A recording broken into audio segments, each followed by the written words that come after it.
On associe souvent l'arthrose à l'âge, mais en fait elle peut toucher tout le monde et à tous les âges de la vie. Aujourd'hui, je vais vous expliquer déjà ce que c'est l'arthrose, pourquoi elle s'installe et surtout les solutions qu'on peut mettre en place pour ne pas qu'elle envahisse notre vie.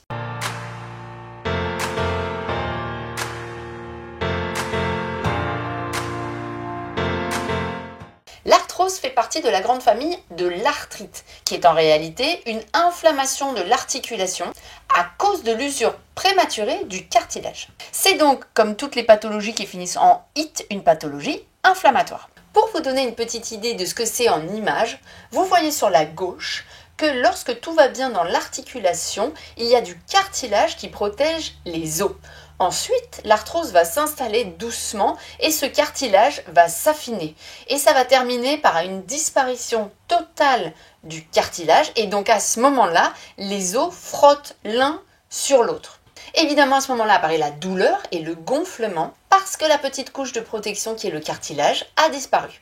L'arthrose peut se localiser sur toutes les articulations et tout particulièrement sur les cervicales. 75% de l'arthrose se trouve sur les cervicales, sur les lombaires aussi, c'est très fréquent, sur les mains et enfin, un petit peu moins présent, les genoux, la hanche ou les pieds. Les symptômes de l'arthrose, comme je le disais à l'instant, ça va être principalement la douleur, le gonflement, mais aussi une certaine raideur, un manque de flexibilité qui s'installe et surtout après une station immobile pendant un petit moment. Lorsqu'on reste longtemps dans la même posture et qu'on se lève ou qu'on marche, c'est beaucoup plus difficile de se mettre en route. L'humidité influence aussi à la hausse les sensations désagréables de l'arthrose.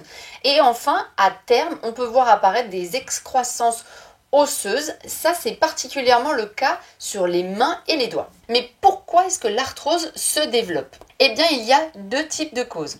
La première, c'est la catégorie des causes mécaniques, qui peuvent être causées par exemple par la pratique de sports explosifs comme le tennis, le rugby, ou à cause d'un métier répétitif où l'on répète beaucoup les mêmes gestes. Et récemment, on voit aussi apparaître de l'arthrose chez les jeunes, chez les gamers, parce qu'ils passent beaucoup de temps à utiliser leur manette ou leur joystick. C'est aussi le cas par exemple de ceux qui manient leur souris toute la journée devant un écran. Les talons hauts portés trop souvent sont aussi une contrainte mécanique qui peut développer de l'arthrose prématurément sur les pieds. Et enfin, le surpoids surcharge les articulations et les use prématurément.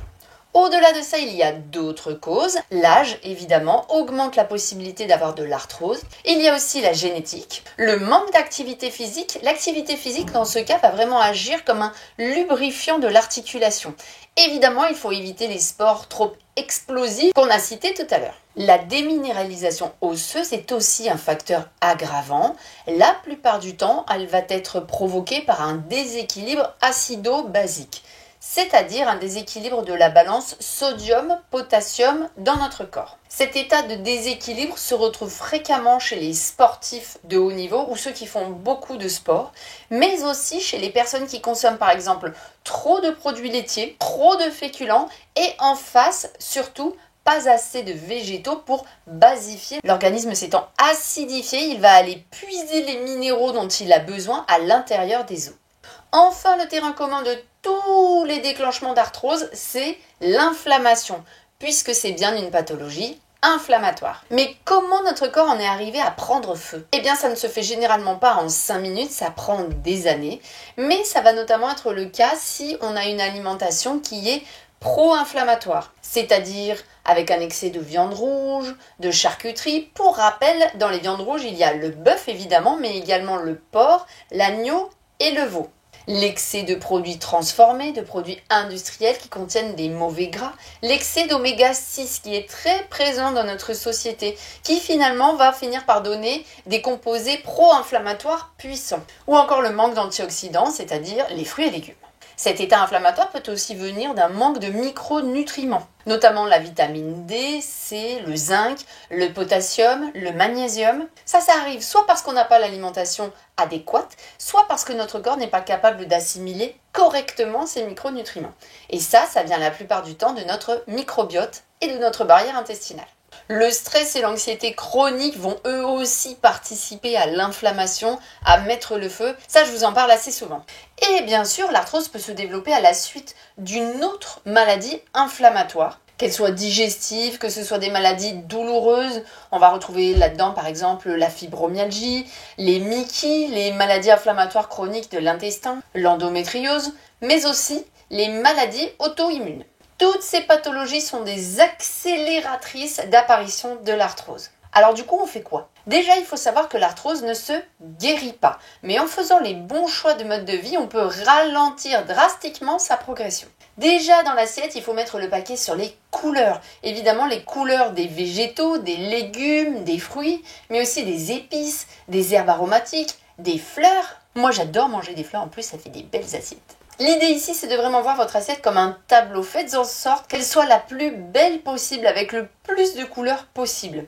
De cette manière, vous allez amener à votre organisme tous les antioxydants dont il a besoin. Ce qui est indispensable pour l'inflammation, mais aussi pour basifier, alcaliniser. Comme on parle des antioxydants, vous pouvez aussi utiliser ce qu'on appelle des super aliments. La grenade est très documentée dans l'arthrose. Elle permet notamment, grâce à ses composés, d'inhiber la dégradation du cartilage. En dehors de la saison, qui en Europe se situe entre octobre et février, vous pouvez consommer la grenade en jus. C'est même plutôt pas mal parce qu'en fait, pour faire le jus, ils mettent aussi les parties qu'on ne mange pas quand on mange le fruit, c'est-à-dire la partie jaune qui est à l'intérieur, et ils mettent même des bouts d'écorce dans le jus, ce qui renforce encore son pouvoir antioxydant et anti-inflammatoire. Dans les études, la dose efficace de jus de grenade, c'est 200 ml par jour.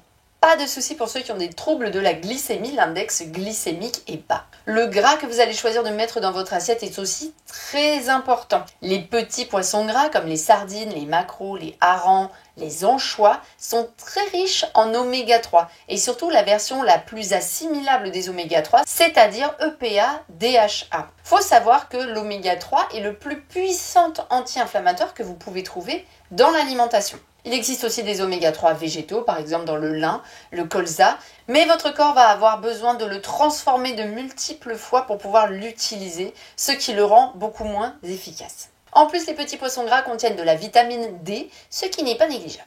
Bien sûr, il ne faut pas oublier non plus de consommer des protéines, et ça c'est important. Alors pas d'excès de viande rouge comme on l'a dit juste avant, mais manger des protéines assez et surtout de bonne qualité, c'est particulièrement important si vous avez plus de 50 ans. C'est l'âge à partir duquel la masse musculaire diminue naturellement. Donc il faut des protéines pour l'entretenir. Misez plutôt sur les viandes blanches, les œufs, les protéines végétales, si vous les digérez bien, parce que sinon c'est aussi une source d'inflammation. Allez-y mollo sur les produits laitiers parce que certes, ils contiennent du calcium et des protéines, mais ils acidifient aussi énormément l'organisme. On est dans le raisonnable jusqu'à 2 produits laitiers par jour. Attention également au sucre ajouté, mais aussi aux index glycémiques élevés qui, dans toutes les études d'observation, ont augmenté les douleurs arthritiques et les plaintes des patients. Si vous êtes en surpoids, sachez que perdre 5% de votre masse corporelle totale augmenterait considérablement votre bien-être. Je sais que pour certains, c'est vraiment pas simple, même avec toute la bonne volonté du monde. Mais peut-être que pour d'autres, en changeant de petites choses dans votre quotidien, vous pourriez arriver à cet objectif. Évidemment, l'activité physique doit être au programme, activité physique adaptée à vos capacités et à vos douleurs, mais c'est indispensable. Idéalement, elle devrait être présente entre 3 et 5 fois par semaine. Ce qui est le plus recommandé dans l'arthrose, c'est le vélo, tous les sports aquatiques, la natation, l'aquagym, l'aquabike, la marche, mais aussi le pilates, le yoga. Et au-delà de ça, si vous êtes sédentaire, beaucoup assis finalement, comme moi, il faut essayer absolument de lutter contre la sédentarité. En se garant par exemple loin sur les parkings, en privilégiant les escaliers plutôt que l'ascenseur, en jardinant, en faisant le ménage. Vous connaissez évidemment toutes ces astuces, mais toutes ces petites actions faites au quotidien vont quand même changer la donne au final. Bien entendu, si vous êtes stressé, anxieux, gérer votre stress est capital puisque c'est un facteur indirect de hausse de l'inflammation et donc de hausse des douleurs. Avant de terminer sur les solutions, je fais une petite bifurcation sur le côté symbolique de l'arthrose. La cause principale de l'arthrose est une usure physique, mais cela peut aussi être une usure morale, à force de vivre avec ce qui ne convient pas ou ce qui ne convient plus. L'arthrose est souvent liée à un sentiment de dévalorisation et de blocage. Je ne sais pas si ça vous parle à titre personnel, mais c'est toujours intéressant d'aller chercher à décrypter la symbolique des pathologies. Enfin, pour terminer sur les solutions qu'on peut mettre en place, il existe des compléments spécifiques qui ont prouvé leur efficacité. Je vous mets de toute manière quelques liens dans la description des produits que j'utilise avec mes patients. Si vous êtes carencé en vitamine D, magnésium, potassium, ça va être intéressant d'aller chercher ça dans des compléments parce que la dose va être beaucoup plus importante que ce que vous allez pouvoir trouver dans l'alimentation. Si vous prenez de la vitamine D, ce qui est de toute manière une très bonne idée, puisque 80% de la population française est carencée, il faut toujours l'associer à la vitamine K2. Parce que la vitamine D augmente l'absorption du calcium, mais la vitamine K2, elle, le fixe sur les os. Et encore mieux si vous pouvez les associer toutes les deux au magnésium, comme ça ils potentialisent tous les trois leur absorption. Si vous avez un profil acidifié, c'est-à-dire un mauvais équilibre acido-basique, partez sur des formes de micronutriments qui sont des citrates, parce que eux, ils sont basifiants. Vous allez par exemple pouvoir trouver du citrate de potassium, de magnésium. Sinon, ce que je vous conseille, c'est de miser sur les combos. Par exemple, pour le magnésium, lorsqu'il y a 3 formes mélangées, c'est beaucoup plus assimilable. Par exemple, un glycérophosphate, un citrate et un bisglycinate. Il existe aussi des plantes reminéralisantes. Là-dedans, vous allez trouver l'arpagophytum, la prêle ou le bambou, qui a une teneur très intéressante en silice. Il y a aussi les molécules spécifiques du cartilage d'ailleurs de tous les mammifères, que sont la glucosamine et la chondroïtine. Et enfin, le collagène, qui est la protéine la plus présente dans le corps humain, qu'on trouve en grande quantité dans l'articulation. L'arthrose est la seule pathologie d'ailleurs où les effets du collagène sont prouvés contre la douleur.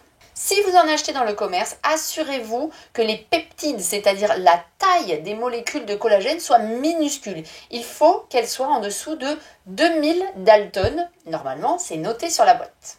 Voilà, j'espère que ça vous a plu, que tout était clair. Comme d'habitude, n'hésitez pas si vous avez des questions à les poser en commentaire. Très bientôt, je pense que je vais faire une petite suite à cette vidéo sur l'arthrose qui parlera du lien entre notre microbiote et le développement de l'arthrose. Si ça vous intéresse, n'oubliez pas de vous abonner pour ne pas la louper. Enfin, si vous avez aimé la vidéo, n'oubliez pas de mettre un petit like, votre soutien est très important. Et moi, je vous dis à très vite.